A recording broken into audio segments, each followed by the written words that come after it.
there everybody, this is Caitlin here, and today it is Geeky Sunday where, usually I do some kind of video relating to geek related stuff like anime, video games, whatever stuff I've been doing, blah blah blah blah blah.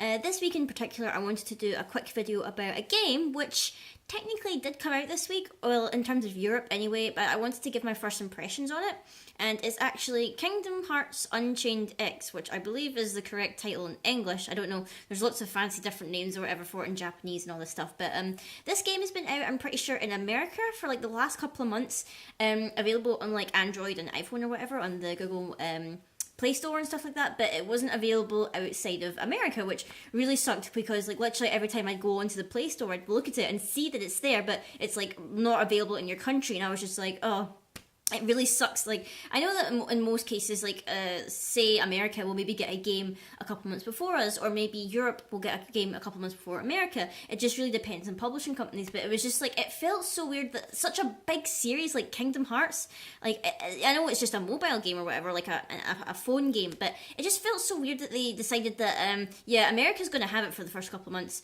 even though it's like, such a big thing, and on a phone as well. I would have felt like it would have been better if they did a worldwide release, or even like, I know it was in Japan first, so obviously they had like it for longer, but I felt like if you're going to bring it to the West, wouldn't it have been cooler to give everyone the same chance? Because now I've been playing it for literally the last like, I think it came out, was it Thursday night or Friday night or something like that? I've been playing it for like the last couple of days straight. I'm at about level 40 now, I believe, I think, anyway, and obviously the Americans have got like all these, like, they're really high levels and they've got like the best medals in the game and stuff, and they're really far in the story. So it kind of like sucked a wee bit that it took so long for us Europeans to get it. I'm not really sure why it took so long, because I mean, it's still the English language, and I'm pretty sure they didn't localize it, so it's like, it's not as if they're using, I don't know, I haven't really noticed, because there's not a lot of instances where like text comes up like in terms of the story or whatever, but I'm pretty sure it's still American English that's in it, because I'm not too sure. I haven't noticed whether the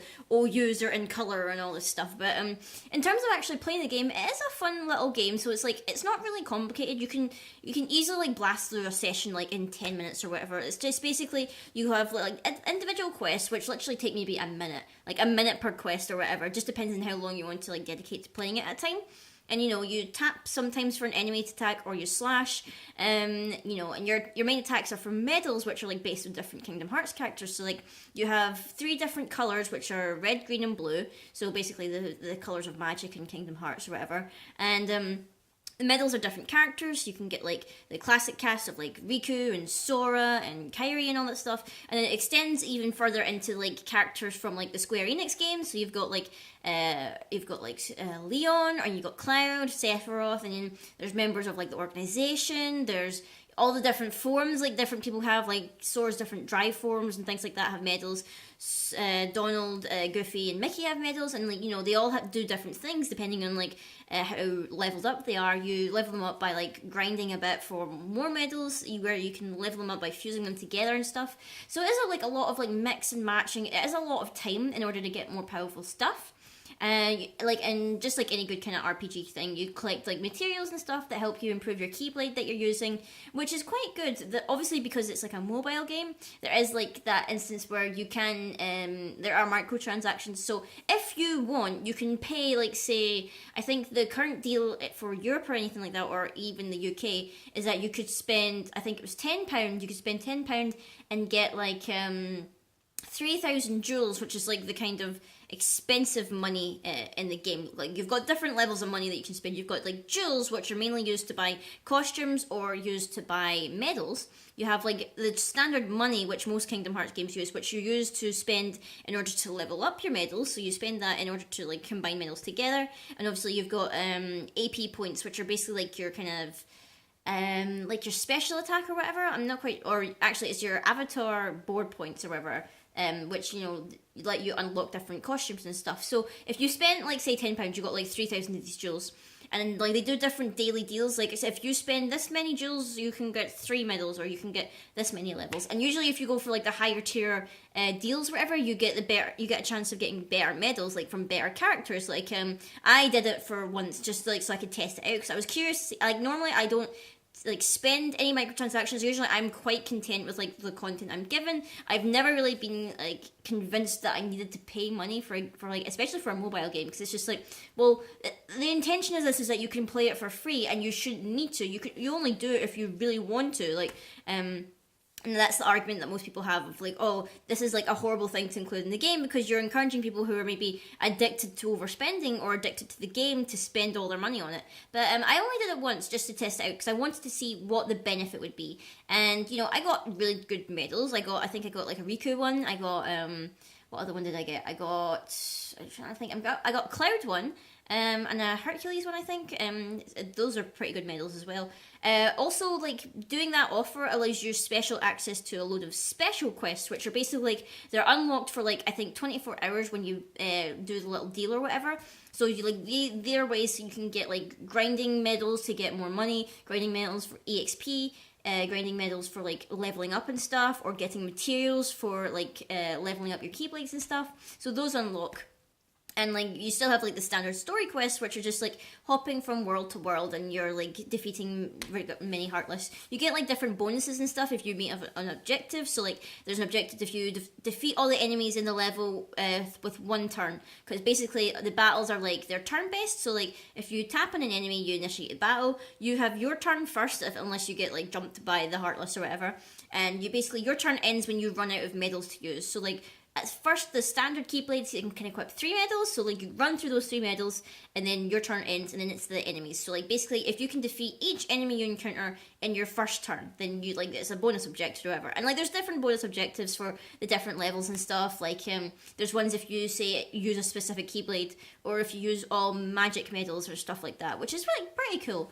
In terms of like an actual plot, it's kind of hard to say because it's like it's set before spoiler anyway if you're not up to date with the Kingdom Hearts lore or whatever, but this is set in the days before the Keyblade War. So basically it's like introducing the factions which were highlighted in the 2.8 final chapter prologue trailer that's coming out at the end of the year or whatever. So like the 5, like I think they're called the Foretellers if I remember correctly, like the 5 Foretellers who like are different. I'm guessing they're guilds or clans or something like that. They were like dead important people and they all believed in different ideals. So like you basically pick one of the factions. You are basically like a Keyblade wielder in the time before the war. So basically before the war fully kicks off, this is essentially a character, like any random character that took part in the war, which, you know, and you're just hopping about from world to world, defeating Heartless, you know, helping people out. You're visiting the Disney worlds and stuff, which is kind of weird because it's like you're visiting the worlds before the main chunk of like the regular Kingdom Hearts kicked off. So like we're not following really the plots of the films.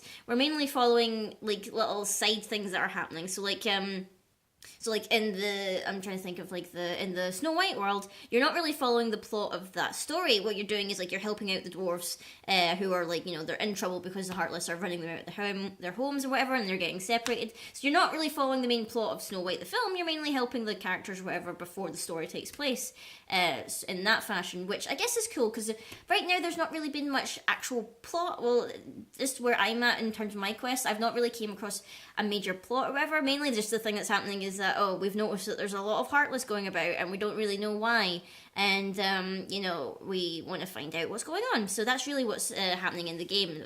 I don't know whether later on whether the plot kicks up a bit, because obviously this is a mobile game and I'm assuming right now there's no clear ending to it, because I'm pretty sure there's like a lot of quests.